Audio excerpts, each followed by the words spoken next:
Welcome once again, and I'd like to invite you to kneel with me as we seek God in prayer. Our Father in heaven, Kære himmelske Far, i det vi åbner dit ord, så beder vi om, at vi må forstå mere om den tid, vi lever i, og om, at vi må forstå den plan, du har for os.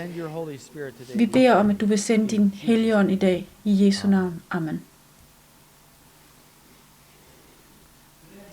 I dag skal vi tale om globaliseringens hemmelige mål.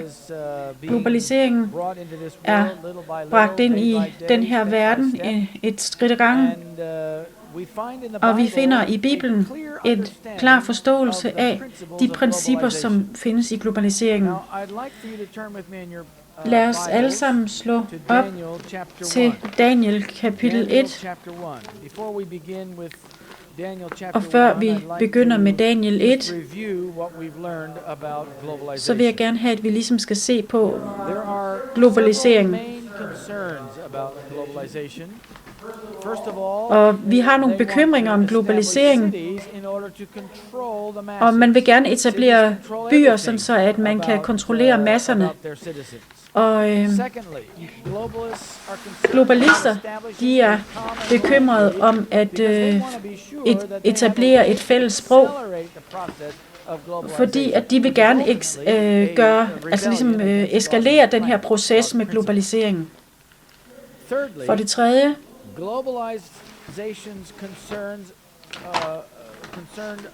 så har globaliseringen at gøre med sikkerhed.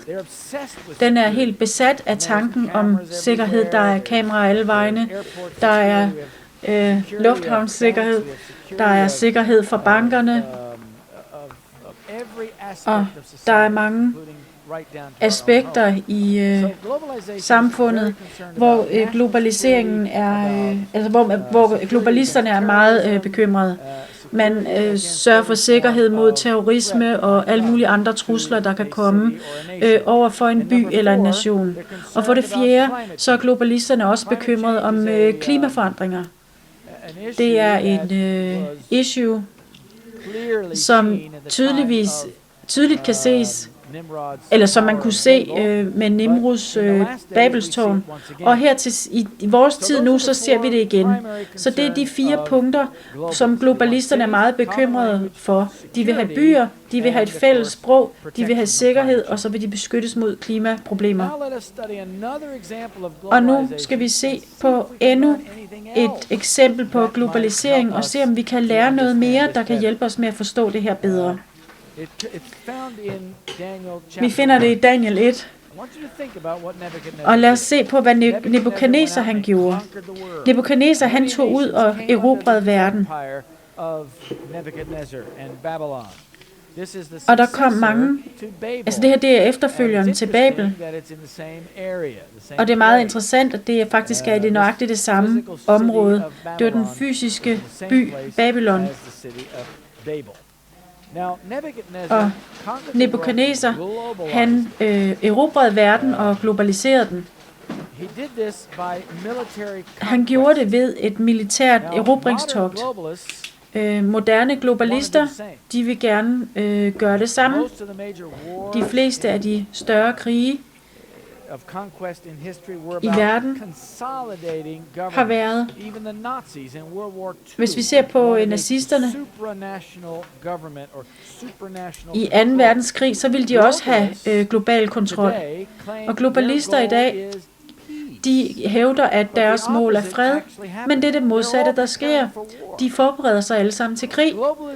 Globalister, de forbereder sig til krig. De kan ikke forberede sig til fred og til krig samtidig. Men globaliseringen bringer altså ikke fred, det bringer altså mere krig, mere konflikt, fordi især kan globalisterne godt lide at blande kulturer, de kan godt lide at føre kulturerne sammen, og der er sådan ligesom sådan en clash af de her forskellige civilisationer. Og så, når det ligesom er overstået, så lærer man så at leve sammen, og det er ligesom det, der er globalisternes plan. Og det er derfor, man har de her store migrationer fra områder i verden. Man kan se det i Europa. hvor muslimerne de kommer fra Syrien og andre steder i Mellemøsten, og de har næsten overvældet Tyskland og andre områder i Europa. Det er en del af globalisternes plan. Globalisterne, de vil gerne have, at alle nationer skal ligesom være samlet under en verdensorden. Og det er det samme på Nebukadnesars tid. Nebukadnesar, han var leder for landet, og det var den første i en stribe af riger, som fulgte en efter hinanden, og det er jo ligesom globale riger. Men Babylon viser os også, hvad vi kan forvente, og nogle yderligere ting, vi kan forestille os, kommer i den sidste tid. En hver af disse herskere i de her riger, de ønskede et globalt monarki, og de nåede det på forskellige måder. Og alle deres metoder, de kulminerer sammen i de sidste dage. Krig, kultur, eller blandingen af kultur. Og det er nogle af de eksempler, vi har. Men der er mange forskellige aspekter af det. Endetidens globalisering når måske ikke til sin fulde modenhed før lige inden Jesu genkomst, men de vil gøre, hvad de kan for at skabe en globalisering, før Jesus kommer, som kommer til at kontrollere alle på planeten. Så vi er nødt til at forstå Babylon, og det er Babylon er sådan set også forfaren, kan man sige, til det åndelige Babylon til i endetiden. Der er ikke nogen novelle, der kan være skrevet bedre end den her drejebog. Daniel kapitel 1 giver os flere principper i globaliseringen, og jeg vil gerne komme med nogle forskellige punkter her. Lad os få det store billede her. Nebukadnesar, han ville gerne uddanne unge mennesker til at lede landet på den kaldæiske måde, på den babylonske måde. Han trænede dem til at tænke som babylonier, som kaldæer, og så skulle de tage tilbage til deres respektive lande og herske efter de principper, som Nebukadnesar havde lært dem som gode kaldæer. Og i dag så er der uddannelsesprogrammer, som er tilpasset globalt, for at kunne lægge vægt på globale ansvar frem for nationalt ansvar. Og man fremhæver den her globale landsby frem for ens egen landsby. Og man fremhæver globalt det ene og det andet, snarere end nationalt det ene og personlige ting. Så man ændrer ligesom mentaliteten hos børnene, som vokser op, og så kommer til at lede den nye verdensorden. Og det er en del af strategien. Det er en slags undervisningskorrektion af verden. Og det er det, der er sket i skolerne. Men der er også en tilpasning af moral. En ny moral er rejst. Hvad var moral, eller det, der var umoralsk førhen, det er bare normalt nu. Det, som engang var forkert, det er nu acceptabelt. Med andre ord, den her nye moral, den fremavler en form for tolerance mod en livsstil, så man tager imod og sætter pris på det, der som faktisk er perverst. Det er som en slags verdslig økumeni.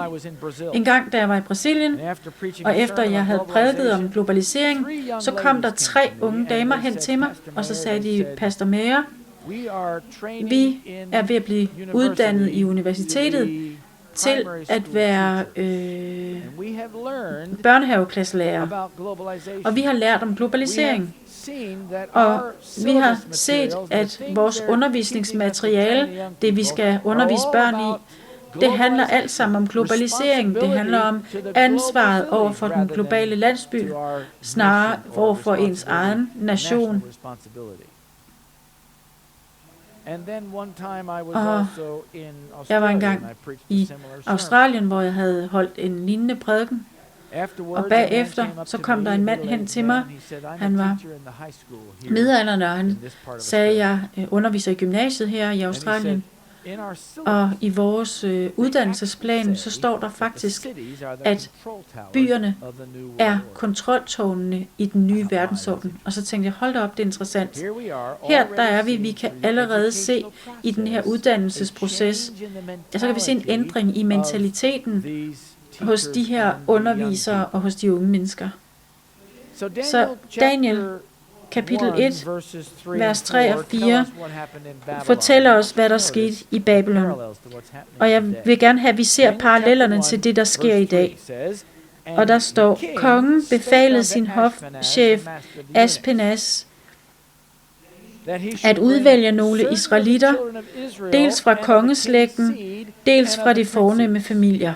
Unge mænd uden legemsfejl, smukke, men indsigt i al slags visdom, med kundskab og forstand og med evner til at gøre tjeneste i kongens palads. Dem skulle han undervise i kaldæernes skrift og sprog. Så lad os se på det her igen. Bibelen fortæller os, at Nebukadnesar, han ønskede, at de her jødiske drenge, Aspenas, som han skulle tage de her unge mænd, som ligesom var prinser, de var børn af kongen. Men det her, det handler jo ikke kun om israelitterne. Det er et princip, som Nebukadnesar han implementerede overalt. Alle nationerne tog de bedste unge mennesker, tog dem ind til Babylon, underviste dem og sendte dem tilbage igen. Det lærer vi ikke om i Bibelen, fordi Bibelen taler om Guds kirke i Babylon. Hvordan Guds kirke og hvordan Guds folk forholdt sig til Babylon.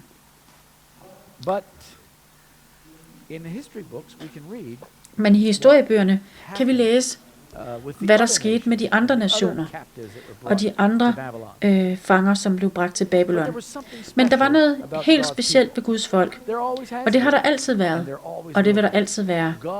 Gud bruger dem til at bringe vidnesbyrdet om ham selv, om hans karakter, hans kærlighed, hans frelse til alle mennesker.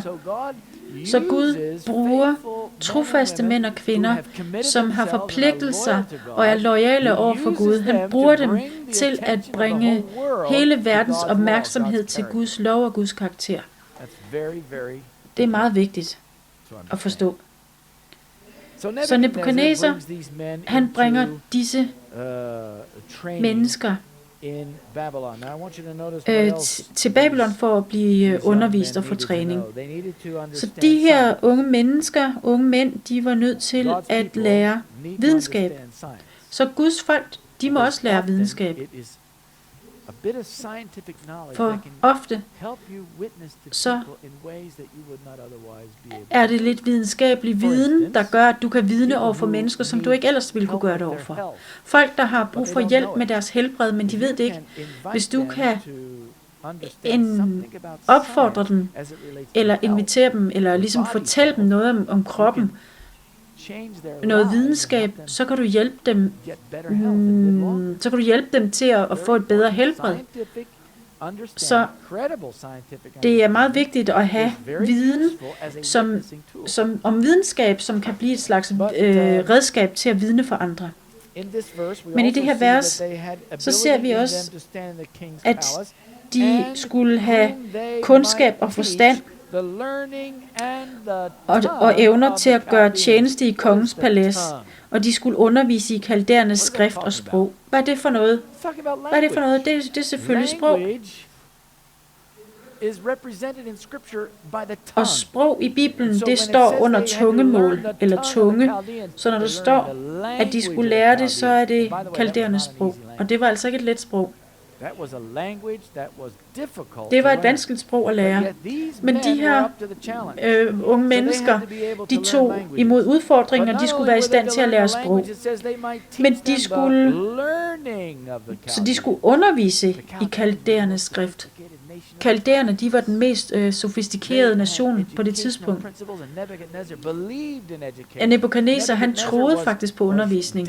Han var meget målrettet, dedikeret i forhold til at undervise unge mennesker. Og det var selvfølgelig på mange måder en god ting, og på mange måder så er det det ikke. Og i dag, der er det også meget godt i dag med undervisning, hvis det er brugt på den rigtige måde. Men Nebukadnesar, han ønskede, at de her ikke bare skulle forstå kaldæernes måde at være på, men de skulle opføre sig og handle på samme måde som kaldæerne. Og derfor så havde det også, var det vigtigt, hvordan han behandlede dem. Og han gav dem faktisk nye navne. Prøv at se i vers 6 og vers 7. Der står blandt dem, blandt hvem? Blandt hebræerne, judæerne, som var taget til fange. Så der var altså andre hebræer, ud over Daniel og hans 3 venner. Der var andre judæer, og det er ret vigtigt, at vi lige lægger mærke til det, fordi vi kommer til at tale om det senere, når vi gennemgår historien. Men de blev givet nye navne, som der står i vers 7. Så der står, at hofchefen gav dem nye navne. Daniel gav han navnet Belshazzar, Hanania navnet Shadrach, Mishael navnet Meshach og Azaria navnet Abednego. Det er navne på deres guder. Og de her mænd, de skulle begynde at opføre sig som babylonier, fordi de havde babylonske navne. Og det var en af de måder, som regeringen forsøgte at ændre tankegangen hos de her unge mennesker på. Og regeringer i dag forsøger at gøre det samme med unge mennesker i dag igennem undervisning. De bruger regler og for eksempel i undervisningspensum.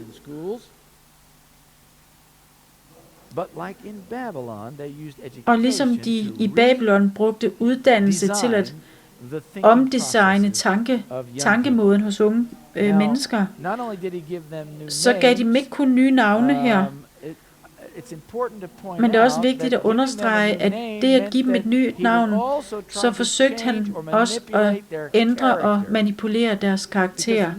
Fordi navn i Bibelen, navn som blev givet til børn eller unge mennesker, de her navne, de repræsenterer deres karakter, og ofte så udlevede de faktisk navnet for deres karakter i deres liv. Så ved at Nebukadnesar han ændrer navnet, så er det ikke bare for at give dem en helt anden fundament, men han ønsker at ligesom at ændre deres karakter. Men de her mennesker, de her 4 personer, de ændrede sig ikke let. De andre hebræer, de kunne godt manipuleres, men Daniels karakter og Shadrach, Meshach og Abednego, de havde en meget sat karakter. Vi kan se det i vers 8, at Daniel satte sig for, at han ikke ville være uren ved mad og vin fra det kongelige tafel, og han bad hofchefen om, at han måtte undgå at blive uren. De andre hebræere, de må have de har nok tænkt, hvad sker der, hvis vi ikke spiser kongens mad?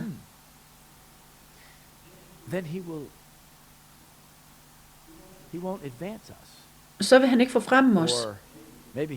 Eller måske vil han da slå os ihjel.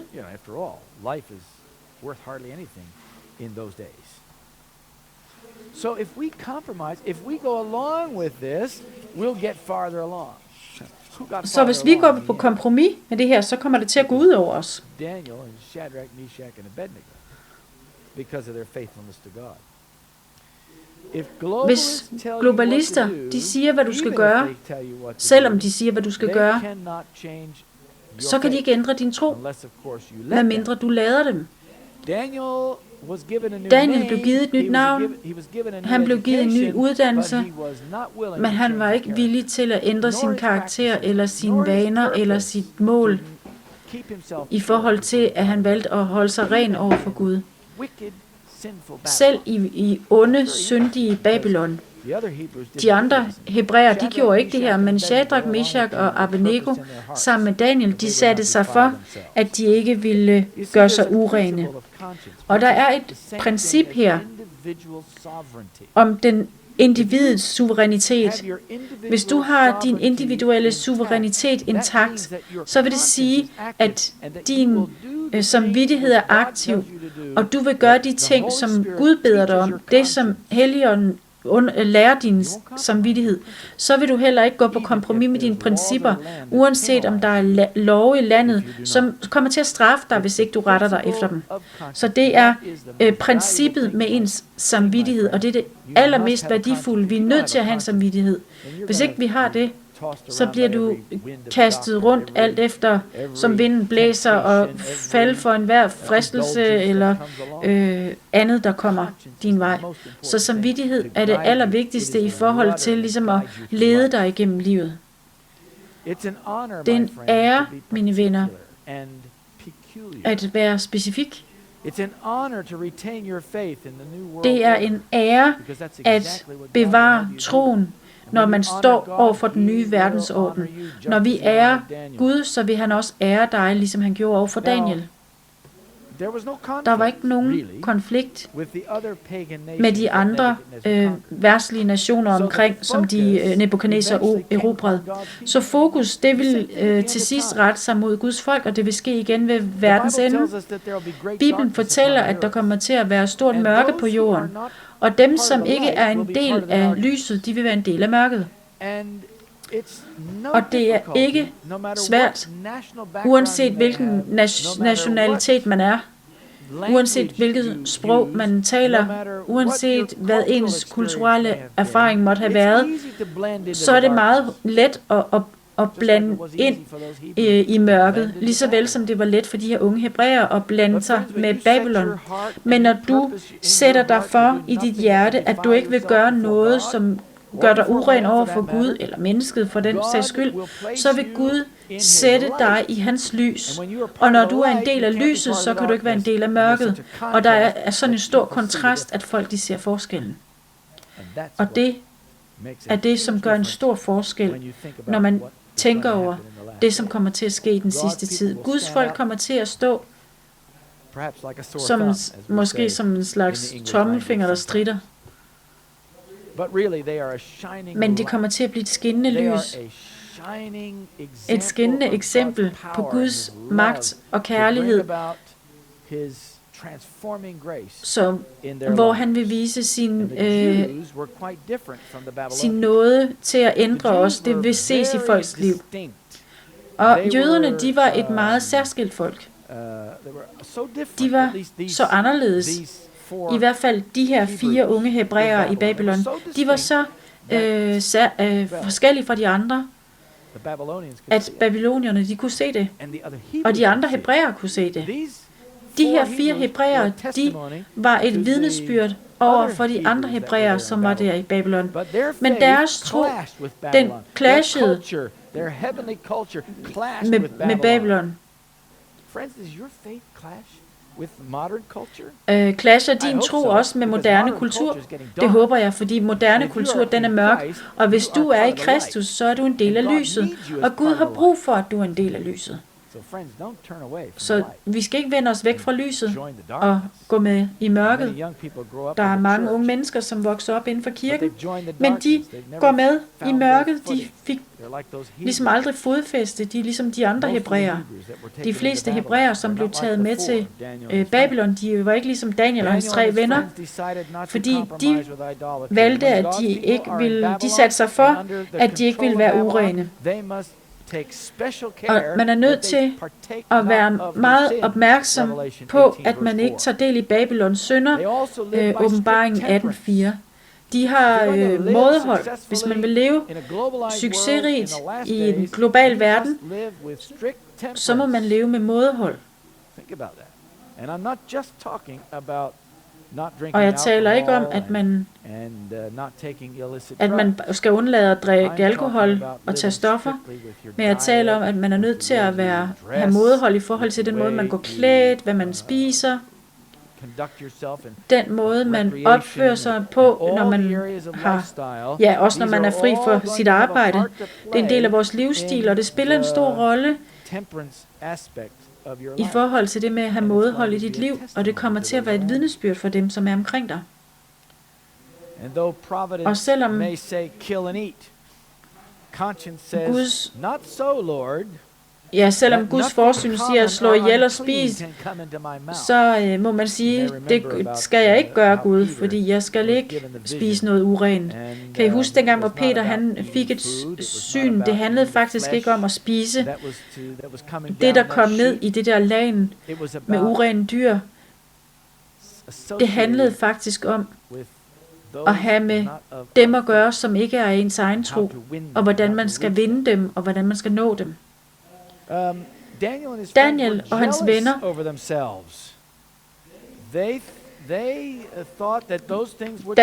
venner, de mente, at de ting, som ikke var i sig selv,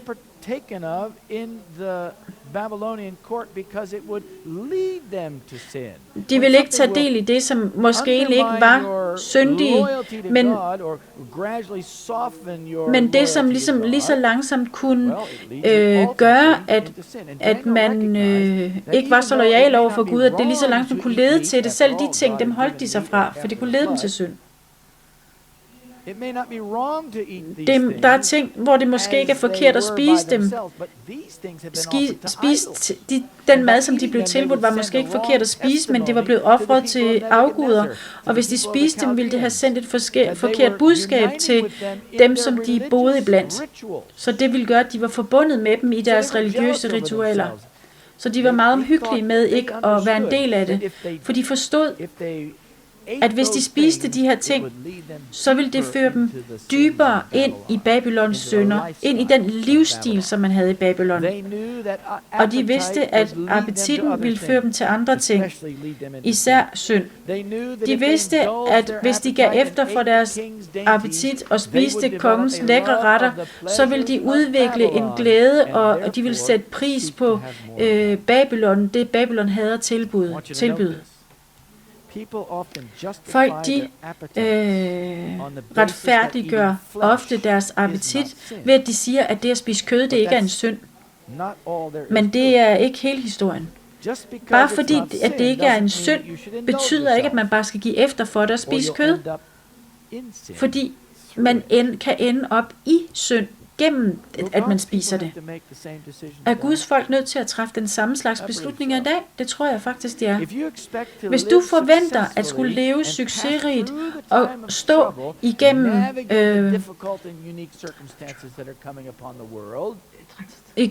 trængseltiden, så er man nødt til at træffe den samme form for beslutning. Vil vi gøre os selv urene med kongens mad, uanset om det er McDonald's eller Kentucky Fried Chicken, eller alle mulige andre fastfood-kæder, der er derude? Hvad har vi tænkt os at gøre? Hvordan vil vi leve? Nebukadneser, han ønskede også, at de her hebræere, de her Daniel og hans 3 venner, de skulle opføre sig som kaldæer. De skulle ligesom formes for at kunne blive gode babylonske ledere. De andre hebræere, som jeg fortalte jer om, de har ligesom sådan rationaliseret sig frem til deres gå lidt på kompromis. De siger, vi kan godt gøre det her nu, og så kan vi ændre lidt senere, når vi er sådan lidt under radaren. Fordi hvis nu vi bliver slået ihjel eller henrettet, hvad for en vidne vil vi så have? Og det her mad, det er jo ikke så slemt. Det er okay, det kan vi godt spise. Hvor mange af Guds folk kommer med undskyldninger i forhold til det, de spiser, og det, de sådan giver efter, hvis vi siger, jeg gør bare det her en gang imellem. Jeg gør det sjældent. Men i dag, der skal vi have lidt af det. Ofte så prøver folk ligesom sådan at formindske ting, eller retfærdiggøre det, de ved, de ikke burde gøre. Nebukadneser, han uddannede de her unge mennesker i de kaldæiske skoler. Og det var de mest sofistikerede og udviklede skoler på den tid. Og Nebukadneser, han satte uddannelse meget højt, og han ønskede virkelig intelligente herskere. Og Bibelen taler om Guds kirke. Og som jeg sagde, historiebøgerne, de fortæller resten. Men unge mennesker, de blev bragt ind fra enhver nation. Lad os tage vers 3 igen. De her unge mennesker, de blev givet en meget privilegeret status, alle sammen. Og til sidst, i de sidste dage, så har Gud ordnet det sådan, at vi også får en privilegeret status. Nogle af os kommer til at stå for en konger og herskere og skal være vidner for vores tro. Og der skal ikke være nogen legemsfejl. Han ønskede unge mænd uden legemsfejl, smukke,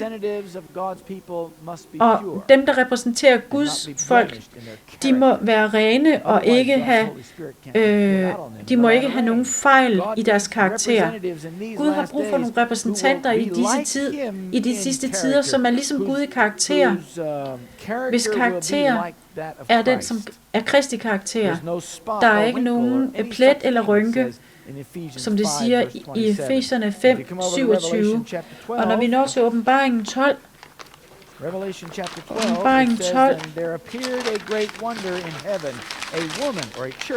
der står, og et stort tegn viste sig på himlen, en kvinde klædt i solen med månen under sine fødder, og med en krone af 12 stjerner på sit hoved. Så det er altså en kirke, en ren kirke. Det er en dejlig, smuk kirke, en ren kvinde, og Gud ønsker, at kirkemedlemmer, som er rene, ellers kan han ikke bruge dem. Ren hjerte og rene hænder er det, Gud forventer af sit folk. De skal leve rigtigt, de skal tale rigtigt og opføre sig rigtigt. Og Helligånden går med dem, og som Esther på Medo-Persians tid, så vil de have den bedste tid i historien.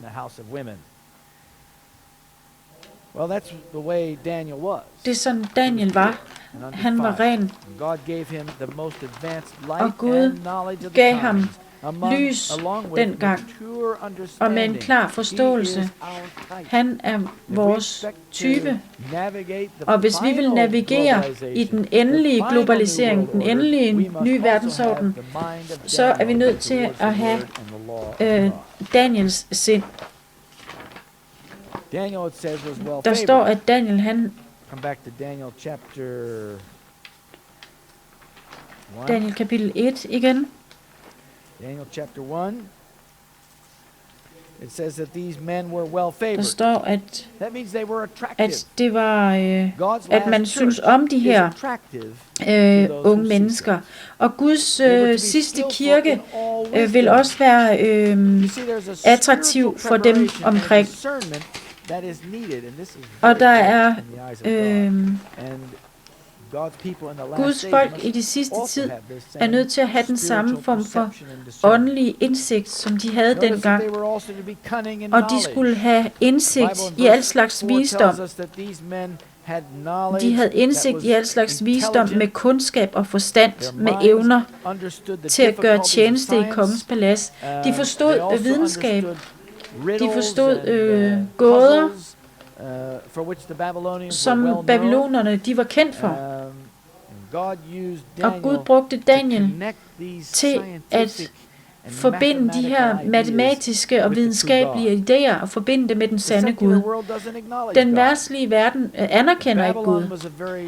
Og Babylon var et meget videnskabeligt og sofistikeret samfund. Så når Daniel han lærte kaldæernes sprog, deres kultur, så viser Daniel og hans venner os, at Gud er en videnskabens Gud. Og han var der for at vise babylonerne, at Gud han er videnskabens Gud, og at deres videnskab, den var fejl, der var mange fejl i. Videnskab må underlægges åbenbaring. Og hvis ikke det er det, så vil videnskaben fare vild i alle mulige teorier.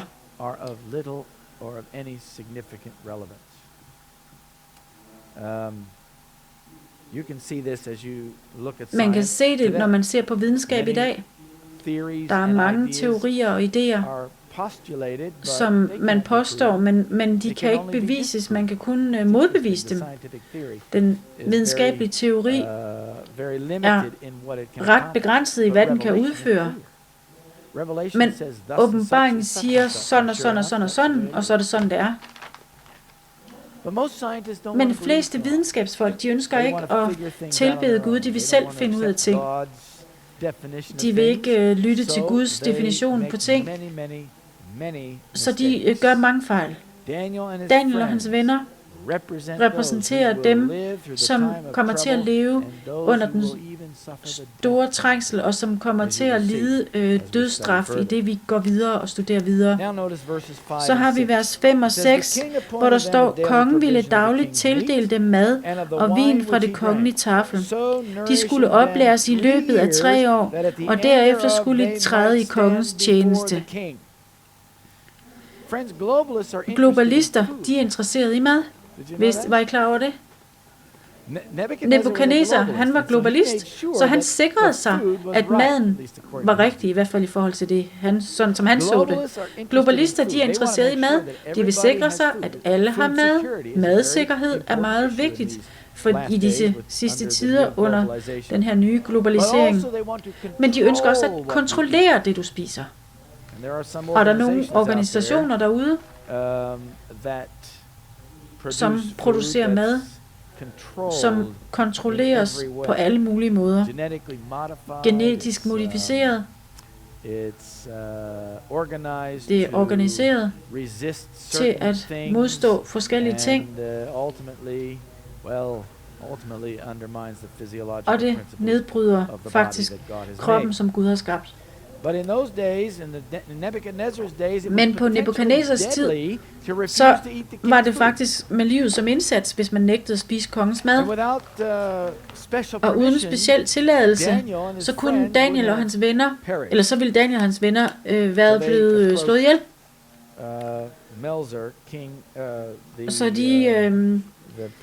Så de talte med hofchefen og bad om dispensation. Kommer der til at være kontrol med maden i de sidste tider? Ja, det kommer der til at være. Og især med tørke og så videre, så kommer der til at være begrænsninger. Vi har set det før. Vi har set det under 2. verdenskrig, men Bibelen forudsiger også, at der kommer til at mangle mad i de sidste tider. Bare se på Elias liv. Der var en stor tørke på Elias tid, men Gud sørgede for sit folk. Hvordan sørgede Gud for sit folk? Hvordan sørgede han for Elias? Gud sørgede for mad med ravnene, der kom til Elias ved bækken Krit. Men hvordan sørgede han også for sit folk? Gud. Der var profetsønnerne, eller profetskolerne, og der var de her sønner, og de blev skjult af Obadias i en hule, og Obadias, han gav dem mad og vand, sikkert fra Jezebels hof. Men der er en tørke, eller en hungersnød, der er forudsagt,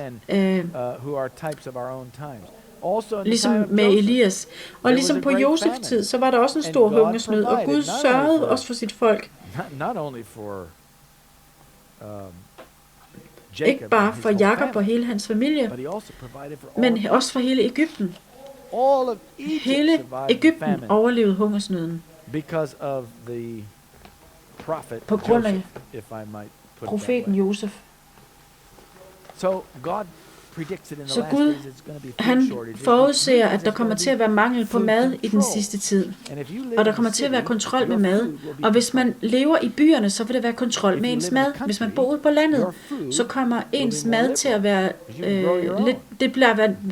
det kommer til at være nemmere, fordi man kan selv dyrke jorden, og man kan selv have sine egne æbletræer og så videre. Man kan have sine egne grøntsager, køkkenhaver, og det er en stor fordel for Guds folk. Og når andre folk, de sulter, så kommer de her til at spise grøntsagerne.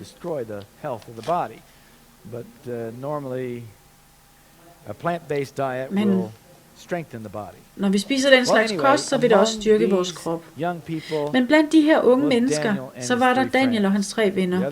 De andre hebræere, de havde rationaliseret tingene, men da Daniel talte med hofchefen, altså Daniel kapitel 1, den handler faktisk om en krise omkring livsstil.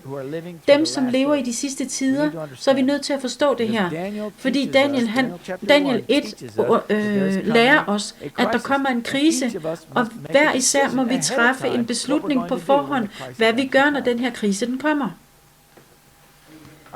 Kommer du til at leve efter de principper, som de fleste de lever efter, eller kommer du til at udskille dig ved at leve efter Guds principper?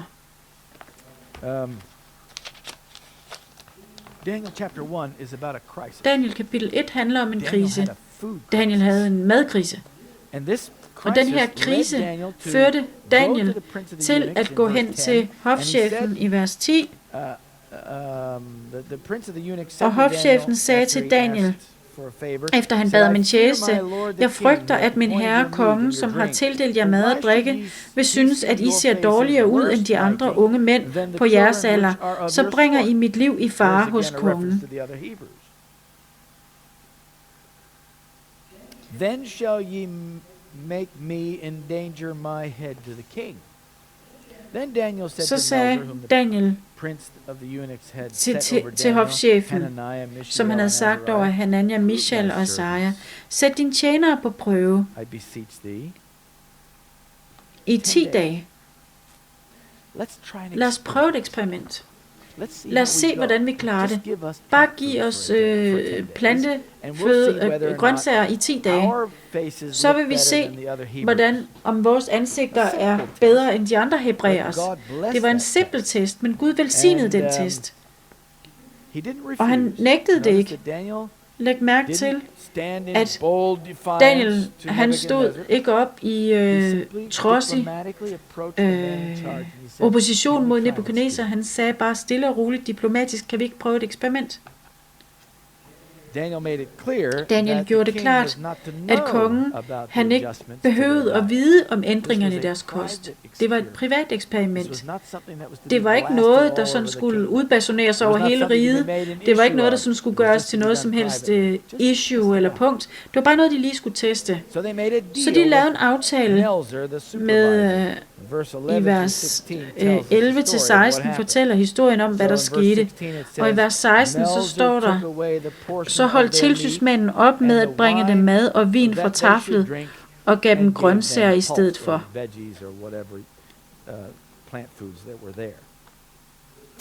Vers 17.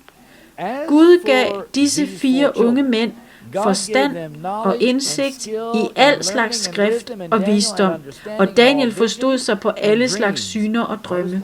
Prøv at lægge mærke til, hvad der skete. Hvad var det, Daniel havde? På grund af, at han valgte, at han ikke ville gøre sig uren, og så blev Daniel givet, han blev givet visdom og forstand på alle slags syner og drømme. Han havde forståelse fra himlen. Himlen kom ned og stod ved siden af Daniel i den her krise, der handlede om livsstil. Han tænkte, han så alt det her, og han var omhyggelig med det, han så, det han spiste og det han hørte. Og alt sammen, det var i harmoni med Guds principper for hans liv.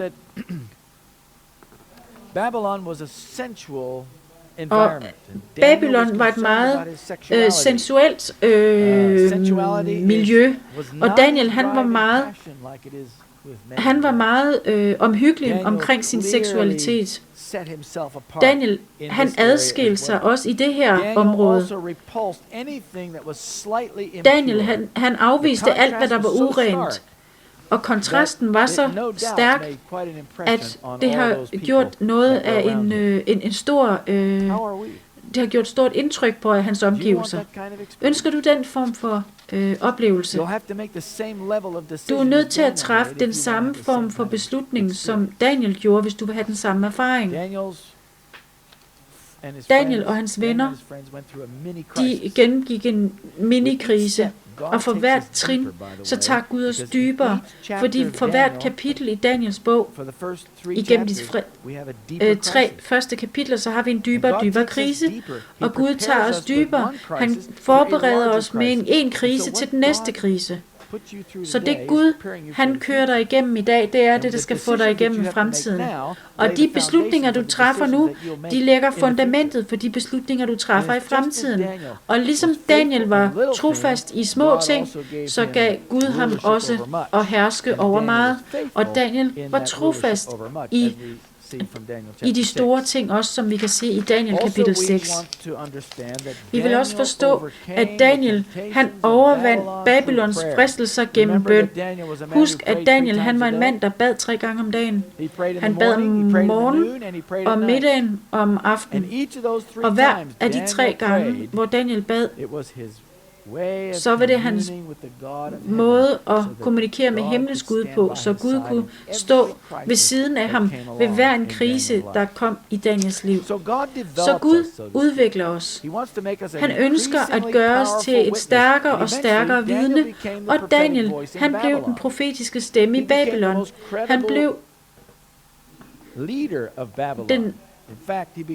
Han blev faktisk premierminister i Babylon. Og Gud brugte ham på grund af hans trofasthed. Tror du, at Gud, han vil bruge individer i dag, som han brugte Daniel på grund af deres trofasthed? Selvfølgelig vil han det, og det er meget vigtigt for os, at vi forstår det. Lad os se i vers 18. Da nu den tid var gået, som kongen havde fastsat, førte hofchefen de unge mænd frem for Nebukadnesar. Og vers 19 står der, kongen talte med dem, og blandt dem alle fandtes der ingen som Daniel. Hanania, Mishael og Asaja. Så trådte de i kongens tjeneste. Vers 20. Hver gang kongen spurgte dem om noget, der krævede visdom og indsigt, opdagede han, at de var 10 gange så dygtige som samtlige mirakelmagere og besværgere i hele hans kongerige. Jeg synes, det er meget afgørende, det her. Gud planlægger at bruge dig og give dig visdom og bruge dig på en måde, som du aldrig havde forestillet sig, du skulle bruges. Gud, han kommer til at bruge sit folk under Helligåndens indflydelse, og det vil give vidnesbyrd og have troværdighed over for dem, som vil se det. Gud ønsker at bruge dem på en fantastisk måde, og læg mærke til, hvordan de her unge mennesker var 10 gange bedre end selv de kandæiske magikere og astrologer, de verdslige videnskabsmænd, som ikke respekterede Daniels Gud. Og ved Daniels visdom, så ærede Gud de her fanger, de her slaver. Han ærede dem over de andre videnskabsmænd. Nebukadnesar, han fandt ud af, at en lille smule guddommelighed i de her mænd var meget bedre end det, som de andre babylonske mirakelmager kunne komme med. De her Daniel og hans 3 venner, de var klogere end de andre tilsammen. Og der var rigtig mange af den her slags kaldæer, men ingen af dem var i nærheden af at være så kloge som Daniel og hans 3 venner. What is the chaff to the wheat? Well, that's what those magicians and astrologers were like to Daniel. They were the chaff. Daniel was the wheat. Daniel, han var viden. What were the magicians to Aaron's rod in the time of og mirakelmagerne, de var avnerne. There was no comparison. Man kan ikke sammenligne det. These men were de her mænd, de her var langt over de andre kaldæer. Daniel og hans 3 venner var langt over kaldæerne. Daniel, han havde en dobbelt portion af alle drømme og syner. Han havde den profetiske ånd. Numbers 4. Mosebog, kapitel 6. Hear now my words. If there be a prophet among you, I, the Lord, will make myself known unto him in vision, and will speak unto him in a dream. So God gave Daniel vision and Gud han gav Daniel syner og drømme, and this was a gift that og he dette gave var en gave, him, so that he could minister to those så han people kunne in vidne Babylon. for de her Friends, mennesker we i need to understand Babylon. why God gives us talent. Why God gives us special Gud giver os særlige gaver, sådan så at vi kan bruge dem i vidnet for Gud, i arbejdet for Gud. 1. Peter 4:6. First Peter is at the end of nearly at the end of the New Testament. And chapter 4, verse 6 tells us, for this cause was the gospel preached also to them that are dead, that they might Derfor be blev judged evangeliet according to the forkyndt men også for døde, for at de skulle dømmes i kødet som mennesker, dømmes, men leve i ånden, som Gud lever. In other words, Med andre ord, Daniel blev givet den her åndelige gave, Guds ånd, så han kunne vise den til andre. Han var bedre end mirakelmagerne, end Nebukadnesars mirakelmager. Men hans udlægninger af drømme og syner, det var langt ud over, hvad de her mirakelmager kunne have opnået. Og Nebukadnesar, han indså som et resultat af alt det her, at han havde brug for de her mænd i sin stab. Han havde brug for, at de her mænd, de kunne være tæt på ham som rådgiver. Hvorfor skulle han sende dem tilbage til Jerusalem, så de skulle herske som kaldæer, når de havde sådan visdom? Han kunne sende andre mindre kloge mænd til Jerusalem, så han gav dem den højeste ære. Han indså, at de her mænd, de skulle anerkendes. Og fordi Daniel han var så god, og Gud havde velsignet ham så meget, så gjorde Nebukadnesar ham ind til hans tætteste rådgiver. Ikke en hvilken som helst rådgiver, men det var ligesom den foretrukne rådgiver. Når kongen havde et problem, så gik han først til Daniel. Det var ikke lovligt at se kongens ansigt, og at Daniel han levede en tid på, eller levede på på tiden, eller en tid i, han levede en tid i Babylon, hvor at man ikke altid kunne se kongens ansigt. Og det var en stor ære for Daniel, at han frit kunne gå ind og se kongen. Så hvad har vi så lært om globaliseringen ved Nebukadnesar? Nebukadnesar, han herskede ved krig. Globalister, de elsker krig. Når der er globalisering, så er der stigende krig. Selv når det bliver sådan efter sigende sker i forsøget på fred, så er der undervisning og uddannelse. Og verdenslederne, de må tænke ligesom globalisterne. Så de må være en del af systemet for at blive verdensledere. Det er derfor, at de konger, vi ser i verden, de præsidenter og herskere og så videre, de tænker som globalister, og de planlægger efter globalisering. For det tredje, så ser vi, at sprog er vigtigt. Det kaldæiske sprog er anderledes fra det jødiske sprog, og for alt muligt andet. Det var et af de sværeste sprog, man kunne lære dengang. Og de brugte det her kaldæiske sprog til at forene verden rundt om Nebukadnesars imperium. Men hvad har vi så lært om modbevægelsen til den her globalisering? Fordi når Babylon opstår, så er der så også en modbevægelse, som Gud han rejser op. Og Gud har altid et trofast vidne, og han havde dem selvfølgelig også dengang på Nebukadnesars tid. Gud vælger individer og hans kirke til at vise sig over for den globaliserede verden. Selv når det bliver organiseret til at gå imod dem, så bruger Gud den her modstand til at få dem til at vidne om Guds karakter.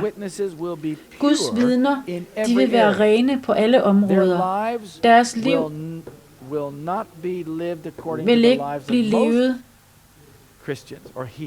ligesom de fleste andre kristne. Gud ønsker nogle mennesker, som er langt over det i renhed, som en gennemsnitsperson i verden lever, og også inden for kirken. For Gud har brug for personer, som åndeligt vil hæve sig 10 gange højere end resten. Gud vælger individer. De er nødt til at være rene i alle områder. De vil arbejde med indsigt og diskretion. Dem, som er trofaste for Gud, de vil arbejde med indsigt og diskretion. De vil være forsigtige, hvordan de lever deres liv. De vil være forsigtige, hvordan de taler. De vil være forsigtige med, hvordan de bruger deres tid. De vil have indsigt, og de vil være diskrete. Punkt 5. Som en del af Guds modbevægelse. Gud vil sætte de her individer, som har forpligtet sig og overgivet sig til Kristus, og som nægter at blive besmittet med det, som måtte komme. Gud vil placere de her personer på poster, tillidsfulde poster, hvor de får Guds indsigt. Og det her, det er 5 punkter, som Gud har brug for til den her modbevægelse for globaliseringen. Og vi er alle sammen nødt til at forstå, hvordan vi kan spille en rolle i den her modbevægelse, fordi du er faktisk en del af modbevægelsen. Hvis du er trofast over for Kristus, så er du per definition medlem af en modbevægelse. Og Gud har brug for en modbevægelse, for at han kan vise sig selv for verden midt i den her globalisering, i den her sidste bestræbelse på at forene verden i en ny verdensorden. Så venner, vil du være en del af den her modbevægelse? Det håber jeg, og det beder jeg til. Og jeg beder for, at jeg må være en del af den. Det betyder, at vi går imod en nogle massive bestræbelser, et stærkt globalt system, som vil knuse dig, hvis ikke du har Kristus til at stå ved siden af dig. Vi har brug for Kristus. Vi har brug for hans ånd i vores liv. Og vi har brug for hans forståelse og hans indsigt. En forståelse af de profetiske principper, som han ønsker, vi skal udleve og vise for dem omkring os. Så lad os afslutte og bede om Guds velsignelse, at han må give os den mål i vores hjerter, og vores stålsathed i vores hjerter, som Daniel havde, til at modstå fristelse, og til ikke at ville beskæftige sig med fristelserne i verden. Lad os knæle i bøn. Himmelske Far, vi er så taknemmelige for Kristus, som har givet os et klart billede af den tid, vi lever i. Og at de her principper, som Daniels liv blev levet efter, vil blive bragt ind i vores liv, så vi kan ligesom Daniel leve midt i globaliseringen med et rent hjerte og en klar indsigt, som vil gøre indtryk på dem, som er omkring os, og et bevis for, at Kristus lever i os. Tak for din tilstedeværelse og Helligåndens tilstedeværelse, og velsign os i det, vi beder i Jesu navn. Amen.